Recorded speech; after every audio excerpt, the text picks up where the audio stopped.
Hi అండి, welcome back to our channel అండి. ఇవాళ మనం కాకరకాయ ఫ్రై చేసుకుందామండి. డీప్ ఫ్రై కాకుండా ఎలాగా కొంచెం ఆయిల్తో ఇలా కొంచెం క్రిస్పీ అండ్ క్రంచీగా ఎలా ప్రిపేర్ చేసుకోవాలి ఈ వీడియోలో చూద్దాము.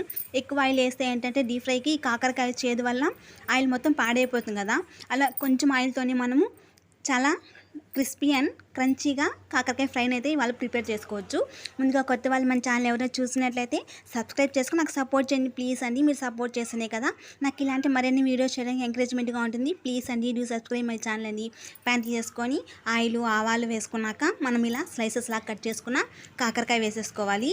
ఇప్పుడైతే సాల్ట్ అదేమీ యాడ్ చేయొద్దు. సాల్ట్ వేయడం వల్ల ఏంటంటే అందులో ఉన్న వాటర్ వచ్చేసి మెత్తబడిపోతాయి. కాబట్టి కొంచెం బాగా ఫ్రై అయ్యాక కొంచెం గోల్డెన్ బ్రౌన్ కలర్ వచ్చాక అప్పుడు మనము సాల్ట్ అనేది యాడ్ చేసుకోవాలి. ఫుల్ వీడియో కావాలంటే కింద ప్లే బటన్ మీద క్లిక్ చేస్తే ఫుల్ వీడియో అనేది ప్లే అవుతుంది. వీడియో చెక్అవుట్ చేసి ఎలా ఉందో నాకు కామెంట్ చేయండి. వీడియో నచ్చితే లైక్ చేయండి, షేర్ చేయండి.